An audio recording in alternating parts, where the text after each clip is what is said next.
Dear grade 11 students, here you have one important section of the biosphere, the last unit, unit number 15 in grade 11 science, that is biogeochemical cycles.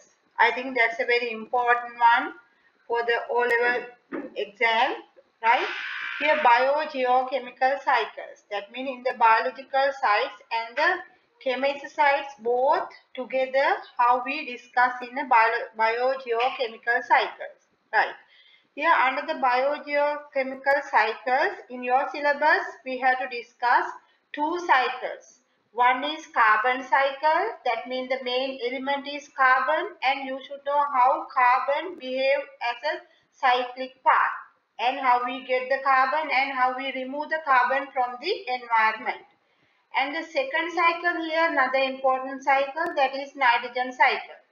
Again, you should know how we remove the nitrogen from the atmosphere and again how we add the nitrogen to the atmosphere. Likewise, we have to get into the two cycles. They are called biogeochemical cycles. So, first of all, I would like to start the first one, carbon cycle. So, let's see what's the carbon cycle. Here now you can see the carbon cycle. Here whatever the cycle, so two sides are there. One side absorbing carbon from the atmosphere and other way again we release carbon to the atmosphere. Here when you get the absorbing carbon dioxide or the main source of carbon we call carbon dioxide, right? Here when you get the carbon dioxide, you remember the main way or the main process in removing carbon dioxide is the photosynthesis in green plants. So photosynthesis is really important process, right? And other thing here, when you get the rainwater also can dissolve the carbon dioxide, little bit of carbon dioxide, and they get into the water bodies. Likewise, two ways are there, releasing or absorbing carbon dioxide from the atmosphere. One is photosynthesis, other one is dissolving in water. But you remember very important process here, photosynthesis, right? Then the next way, that's the getting carbon dioxide to the organism or the other side. Then the next side, we should know how we release carbon dioxide to the atmosphere. When you get the releasing carbon dioxide to the atmosphere, so many different ways are there. One is our exhalation process. We know that all the living organisms during their respiration, once they absorb oxygen and they release carbon dioxide. So in the breathing process, animals and the plant, they release carbon dioxide. That's the one way. That is we call exhalation. And other thing here, in this diagram also very clear. One is the respiration of animals and plants. We release carbon dioxide. And the next thing here, important thing, combustion of the fuel.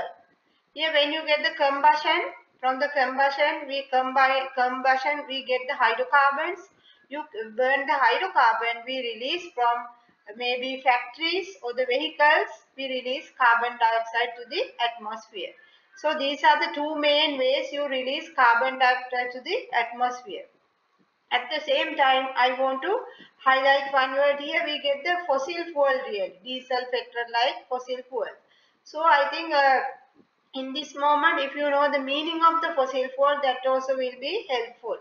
Really, what are fossil fuels? One day you also be a fossil fuel. How it happens? A fossil fuel is a fuel formed by natural process, such an anaerobic decomposition of arid dead organisms containing organic molecules originating in the ancient photosynthesis that release energy in the combustion. That means day by day, if you spend a million trillion years, then due to the high pressure and the temperature, we also become fossil fuel, right? So this is a very slow process. That's why when you use the fossil fuel, we have to be careful because that is not day by day we can't produce. We can't, that's not a quick process, very slow process. So every time when you use the fossil fuel, we have to remember one thing, that is not regenerating for the energy source, right? Likewise, I think you know what's the fossil fuel. And again, here when you get a cyclic path of the carbon cycle, this side we absorb carbon dioxide as the plants, And other way, you release carbon dioxide to the atmosphere by respiration. And another word here, the animals or the plants all will get dead and we become the fossil fuel. That's the formation of the fossil fuel we call fossilization. Fossilization, right? And from the factories we release carbon dioxide, that is the burning or combustion. So I want to highlight some important terms regarding the carbon cycle. What are they? One is photosynthesis. I think you know that. That is producing food in green plants using carbon dioxide. Next one, fossilization. What is fossilization mean? Forming fossil fuels by dead animals and plants. That is fossilization. Next one, combustion. Combustion, you know. The hydrocarbons burn with oxygen and release carbon dioxide. That's the combustion. And the next process here, respiration. Here the respiration we know very well. During the exhalation you release carbon dioxide. Plant also do the same thing. So in the carbon cycle you come across the new four terms. One is the photosynthesis, fossilization, then this one is combustion and the respiration. I think that's enough for the carbon dioxide and the carbon cycle. So if you can maintain this cycle, that means we get the equilibrium in the atmosphere. That is very, very important. Otherwise, if you increase the amount of carbon dioxide percentage in the atmosphere, then what will happen? We have to face the global warming. If the global warming is happening, that means increase in the temperature, then finally what happens? Glaciers get dissolved and we have to get into the unexpected accidents or the results due to the increase in the temperature, right? I think that's enough for the carbon cycle, right? Okay, let's get into the next one. Here we discuss fossil fuel also, and this one. Here already I explained this. Here these are the two ways I highlighted. But you get the carbon dioxide by photosynthesis and some amount dissolved in water, right? Okay, that is about the carbon cycle regarding with the carbon. And when you get the next cycle is very, very important and somehow complicated than the carbon cycle. What's that? Nitrogen cycle. Here when you get into the nitrogen cycle, you know most abundant gas in the atmosphere is N2 or the nitrogen gas. That is about 78%. But normal plants, they can't absorb that nitrogen gas. But nitrogen is an essential element for the growth of plants. So how plants absorb that nitrogen into their body. So there should be a way to get in the nitrogen into the body, and we can discuss that in a cyclic manner. That is called nitrogen cycle. So as in the carbon cycle, you know, one way we remove carbon or the carbon dioxide from the atmosphere, other side we release carbon dioxide to the atmosphere. Same way in the nitrogen cycle also, one way we get nitrogen into the atmosphere or we remove the nitrogen from the atmosphere, other side we release nitrogen to the atmosphere. Likewise, there are two cycles, two parts are there regulating the cyclic manner. Okay, let's see the first part, how we absorb nitrogen into the atmosphere. Let's see what are they.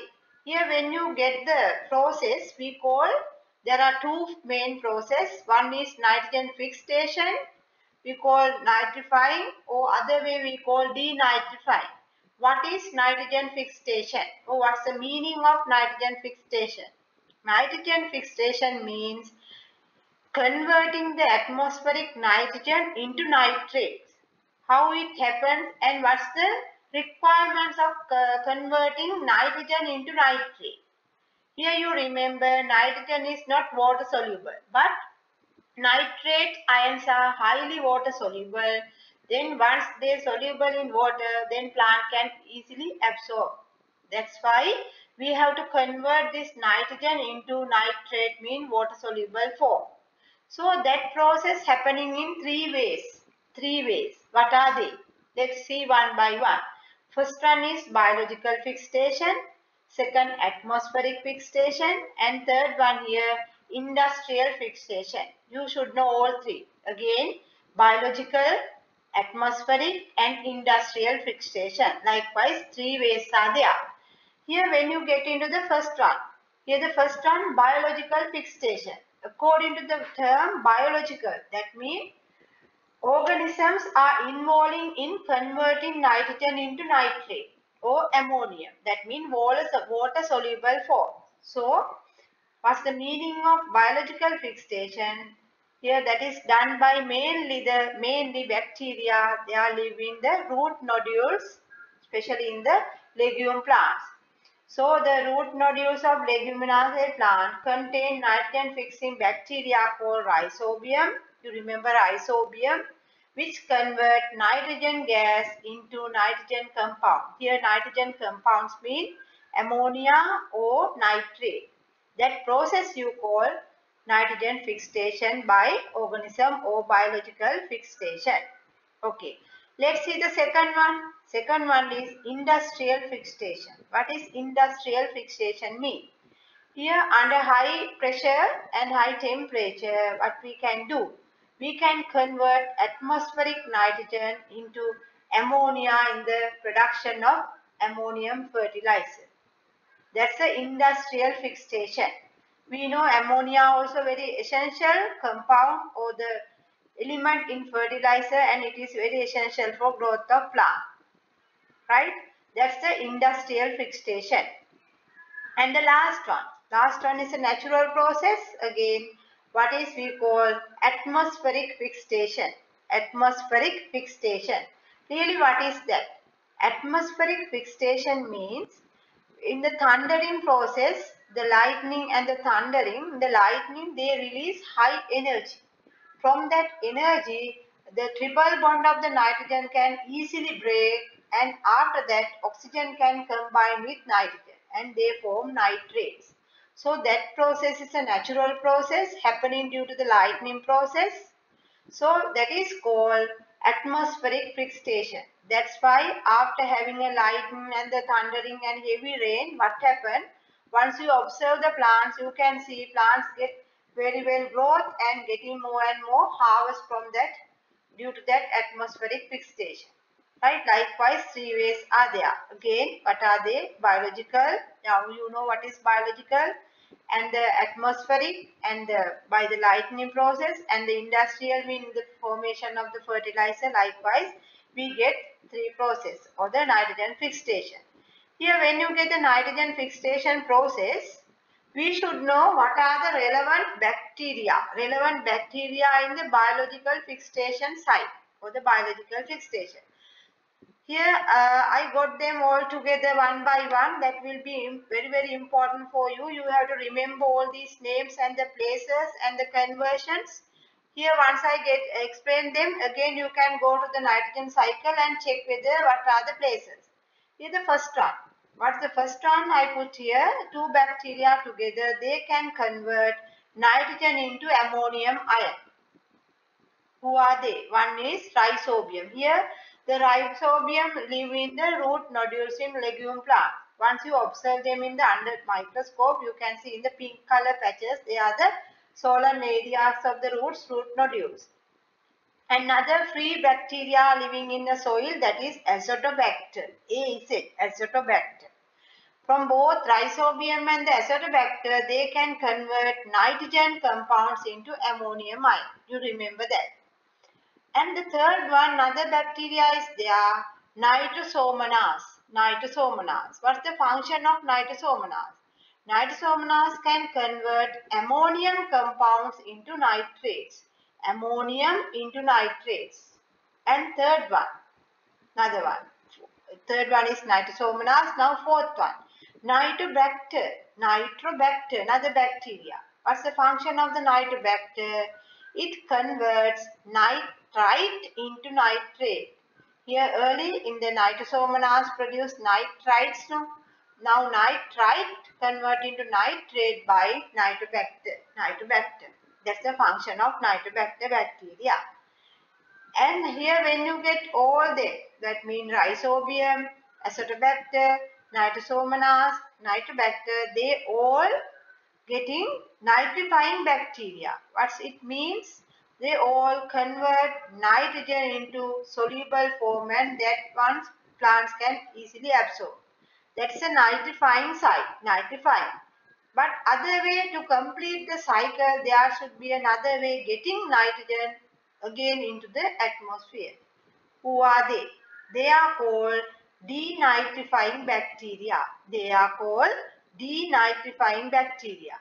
Here when you get the denitrifying bacteria, they can convert the water-soluble nitrates in soil into nitrogen. Again, nitrate into nitrogen. That is called denitrifying. In the denitrifying, who involved in the denitrifying process? Who are they? One is Pseudomonas, another bacteria, and Thiobacillus is another bacteria. Both Pseudomonas and the Thiobacillus we call denitrifying bacteria. Right? I think you got the clear idea about the bacteria relevant in the nitrogen cycle. And other thing here, when you get into this cycle again, nitrogen cycle, you can clearly see the nitrogen fixing bacteria there, and here nitrifying bacteria converts Pseudomonas. Here the Nitrobacter can nitrite convert into nitrate here, that bacteria, and the ammonium convert into nitrite, ammonium convert into nitrite here. Now you know ammonium compounds convert into nitrite by Nitrosomonas, and the Nitrobacter here, when you get the Nitrobacter here, nitrite to ammonia by Nitrobacter, and this one Nitrosomonas, all are nitrifying bacteria. In this way we absorb, and other way we release nitrogen into the atmosphere. Likewise, that's also you can see a cyclic path. That's why we call nitrogen cycle. Here you especially I want to highlight one thing, or the new terms related to the nitrogen cycle. One is nitrifying.